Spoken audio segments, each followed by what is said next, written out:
When I came in 12 years ago, I had two great mentors here. I had Raymond Pohl on the right side of me, and I had Don Moffett on the left side of me. The first thing and the most important thing they taught me was always keep your word. Always keep your word.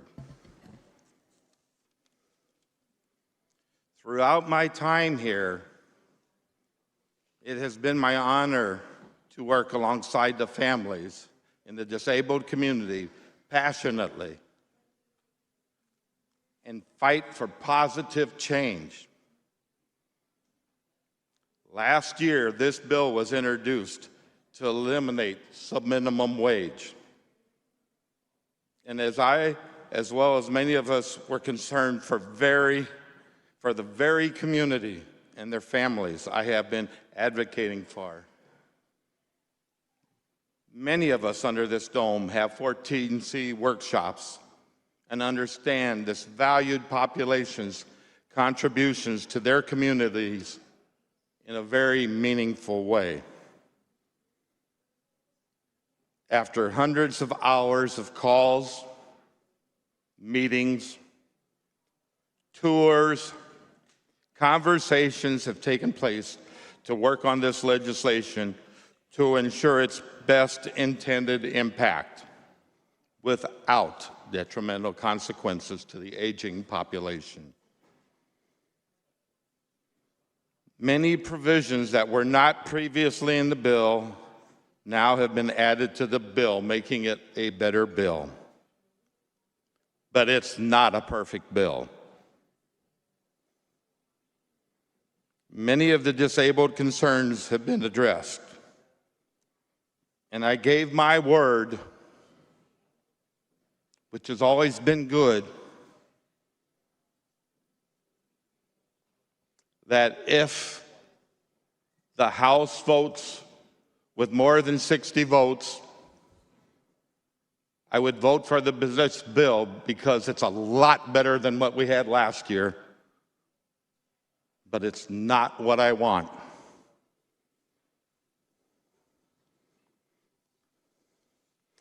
The provisions in this bill that have been added, protection for community agencies' right to earn the 14C certificate in the state of Illinois. Increases for support employment providers. DHS shall, not may, transition grants to community providers who are able to transition and are eligible.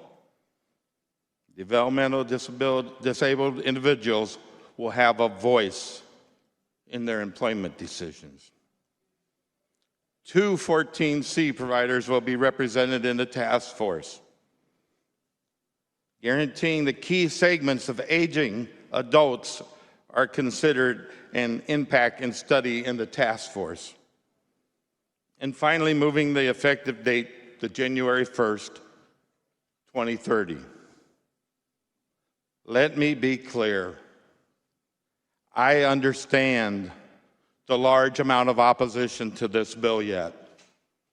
The workshops and their families, the providers, they're worried and they're terrified, and they know this bill is not soup yet. But it's better than it was. We don't always have the voice to stop bad bills.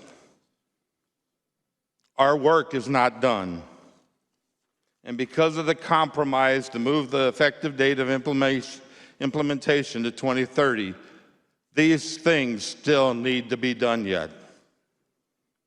The task force will have to have representation of providers from regions around the state, at least 5 different geographic regions. If you wanted to make it great, let this task force be put together by the Human Service Committees of the House and the Senate, coming together with their minority chair and their chair, and them picking the task force that represents the people in their districts.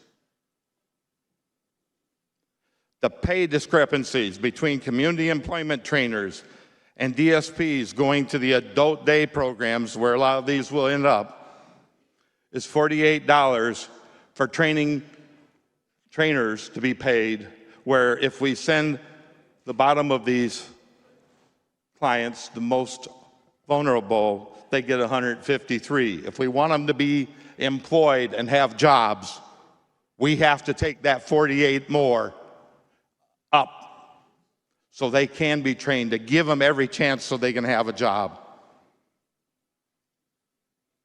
The whole time this bill is being pushed, they've cut the number of trainers in Illinois. That has to be changed if you want to close the workshops. I am so grateful for my caucus, the families and the advocates who have stuck with us, who understand what it's like to have that loved one in their families, whose families have busted their butts since the federal government implemented this to start the nonprofits that are here taking care of these individuals right now. But this bill is better than what it was, and we have time to work on it. I would like to thank Deputy Governor Hull and especially Amanda Elliott from DHS for their help and understanding to get us to this critical point today. Lastly, I'm holding everyone accountable in this chamber and those who come after us to make sure this task force works and it does what it's supposed to, not what we were told it was going to do.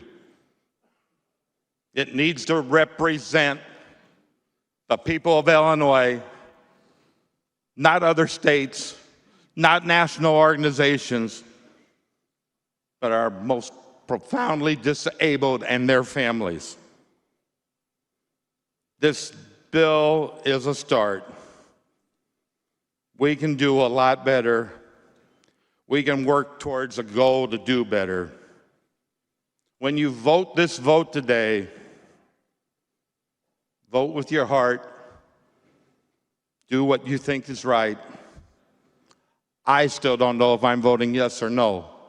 The bill is better. I will keep my word if it goes over 60. If it doesn't, I will not put it over 60. Thank you.